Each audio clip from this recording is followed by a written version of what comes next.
Sa ngalan ng National Task Force Against COVID-19 sa pamumuno ng ating Chair, Secretary Delphine Lorenzana at ang ating Vice Chair Eduardo Año at sa lahat na bumubuo ng National Task Force, isang magandang gabi sa ating lahat. Batid ko na marami po sa atin ang nakahinga ng maluwag sapagkat maliban sa Metro Manila, probinsya ng Laguna at sa mga syudad ng Cebu at Mandaue, ang kabuuan ng bansa ay nasa ilalim ngayon sa General Community Quarantine or GCQ. Nilunsad po natin ang National Action Plan Against COVID-19 noong nakaraang 2 buwan. Ano na kaya ang nangyari mula noon? Ang planong ito ay isang nationally enabled, LGU-led, people-centered whole of nation strategy.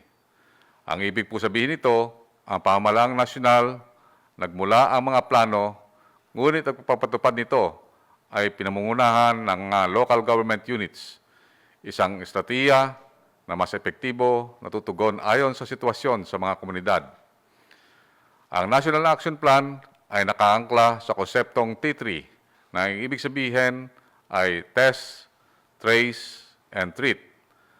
At ang PDTRA or tinatawag nating prevention, detection, isolation, treatment, reintegration, and adapting the new normal. Ang strategic framework na ito ay naglalayong pigilan ang patuloy na pagkalat ng sakit at limitahan ang mga negatibong epekto nito sa kabuuang kalusugan ng ating komunidad, ating ekonomiya at seguridad ng ating mga bansa. Sa pamamagitan po nito, nahiwalay natin ang mga may sakit at mabibigyan na sila ng mga agarang lunas.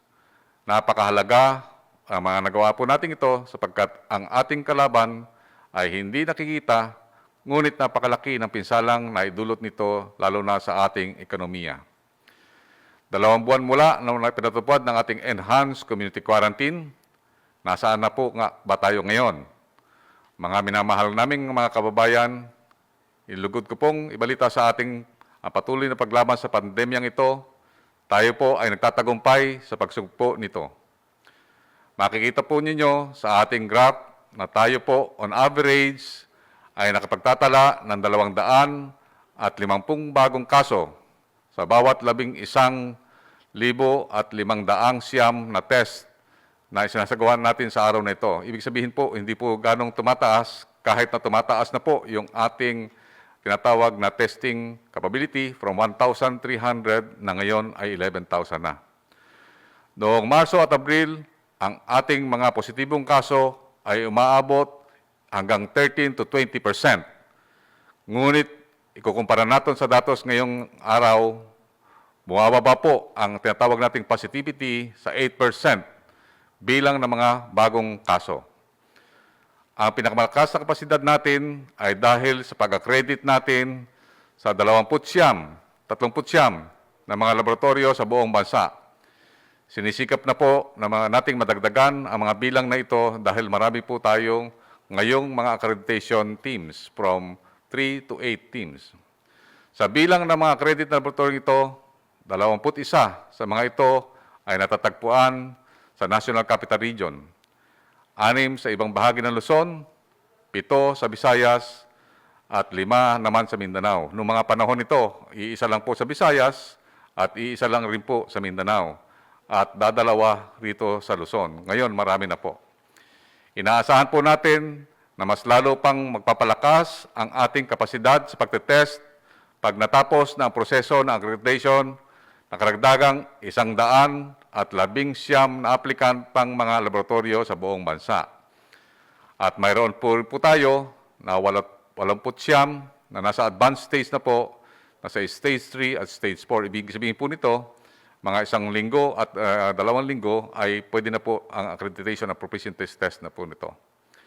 Sa awa po ng ating mahal na Diyos, patuloy pa rin po ang pagbaba ng bilang ng mga namamatay base sa ating mga datos. Noong Abril, nagpagtala po tayo ng 50 pasyente na namatay sa isang araw. Ngunit ngayong Mayo, mula sa double digit na bilang ng mga namamatay, ay nag-reduce po natin sa single digit pa lamang. Target po natin na tuluyang ma-reduce ang bilang na ito sa 0 death per day.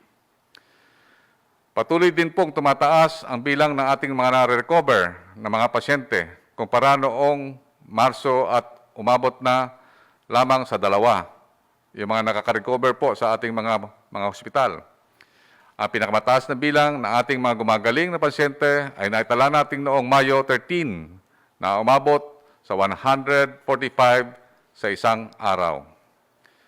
Patuloy po ang ating pagpapalakas ng ating health facilities upang matugunan ang pangangailangan ng ating COVID-19 patient. As of May 20 po, ay mayroon na po tayong 1,500 na mga referral at treatment hospitals at na mayroon din po tayong 10,572 total bed capacity. Ng panahon po ng mga early days, 4 lang po ang ating referral hospitals. Mayroon naman po tayong 3,146 na ligtas COVID-19 center o yung tinatawag na Heal as One Center para sa mga persons under monitoring, suspects, probable at confirmed cases sa buong bansa na may kakayahang tumanggap ng 57,773 na pasyente. Ayon po sa report ng Department of Health, mayroon po tayong 13,295 na mga hospital beds nationwide. 70% po dito ay mga isolation bed, habang 20% naman ito ay mga ward beds para sa mga confirmed COVID-19 cases. More or less 9.7 or 10% po para naman po sa mga dedicated ICU beds. At meron po rin po tayong 1,700 reserved na ventilators. Ibig sabihin, konti po ang gumagamit ng ating mga ventilators kasi hindi po umabot sa 100 ang ating nasa ICU beds. As of May 20 po ay nasa 5,143 pa lamang po ang occupied na beds o sinasabi natin 30%, more or less 30%. Ibig sabihin po nito ay may sapat po tayo at handa ang ating mga ospital para sa treatment sa mga confirmed COVID-19 cases na nangangailangan ng agaran at masinsinang medical na atensyon. As of May 14, ay stabilize na po natin ang supply and demand ng PPEs sa ating bansa. Na-report ko na po ito noong mga isang araw. Sa kabuuan po ay napag-distribute na po tayo na more or less 700,000 level 4 PPEs sa iba't ibang COVID referral hospital sa buong bansa. Iba po ito ang mga naibibigay po natin ng mga donations sa ibang mga bansa. Bukod pa dito, bumibili ang kanyang-kanyang PPEs ang mga local government units para sa kanilang mga ospital. Habang ang pribadong sektor naman po ay nakapamigay na mahigit 2 milyong PPEs sa iba't ibang publiko at pribadong mga ospital sa buong bansa. Bilang bahagi pa rin sa ating paghahanda hanggang taong 2021, ongoing po ang ating stockpiling ng 11 million complete sets of PPE upang masiguro ang kaligtasan ng ating mga frontliners habang sinisiguro nila ang kalusugan ng buong bansa. Tayo po ay namamahagi din ng 8,200 medical grade PPE sets, 200 sets of RT-PCR kits na may kakayahang mag-test ng 10,000 katao at 1,300 rapid test kits para naman sa medical frontliners ng Cordillera Administrative Region. Nanggaling po kami sa CAR, doon po sa Baguio City kahapon. At napakaganda po na nakita natin na halos nagbukas na po ang lahat ng mga business po doon sa ating Baguio City. Tayo po ay namahagi rin ng isang PCR machine sa Baguio ngayong araw. At bukas naman po ay magdadala po tayo ng isang PCR machine sa Bohol at sa Tuesday doon po sa Jensan. Ito po ay upang matugunan ang agarang pangangailangan para sa pagdagsa ng ating mga OFWs at seafarers. At maglalagay rin tayo ng isang testing lab naman sa Clark, Pampanga, maging sa Davao. Sinisikap pa rin po natin na magkaroon ng RT-PCR machines sa mga bawat rehiyon para sa mga darating na OFWs, lalong-lalo na sa mga rehiyon na mga direktang international flights like Cebu and Davao and Jensan. Nais rin po nating pasalamatan at bilang pakilala ang kontribusyon ng pribadong sektor upang matulungan ang gobyerno, lalong-lalo na po ang pagpapataas ng ating testing capacity at ang ating level ng sets ng PPE. Kina Philippine National Red Cross Chairman and Chief Executive Richard Gordon, sa ating San Miguel Chairman and President Ramon Ang, Ayala Corporation, MVP Group, yung Rason Group, yung Unilab at ang ating Presidential Advisor for Entrepreneur, Mr. Joey Concepcion, at sa lahat ng tumulong ng ating kakayahang pagsagawa ng malawakang expanded targeted testing. Maraming salamat po sa inyong lahat. Lubos po ang ating pakilala sa tulong ng mga pribadong sektor dahil ito na po ang malaking bahagi ng ating unting-unting paglalakbay patungo sa new normal.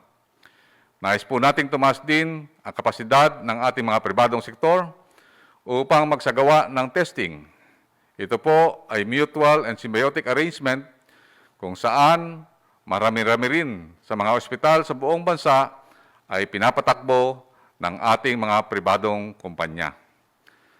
Marami po nagsasabi na hindi nakatulong ang ating sinagawang ECQ or yung lockdown. Ngunit ang sinasabi ko po ngayon, tingnan po natin ang mga datos. Hindi po nagsisinungaling ang mga datos. Napigilan natin ang pagkalat ng COVID-19 dahil sa pagsagawa natin ng mga series ng ECQ ng 2 buwan, kasabay ng contact tracing at ang targeted testing. Nagpaplato na po ang ating mga kaso sa COVID-19. Tingnan na lang po natin ang ibang highly populated areas sa ibang bansa na tinamaan din ng COVID-19, tulad ng New York at Lombardy region sa Italy.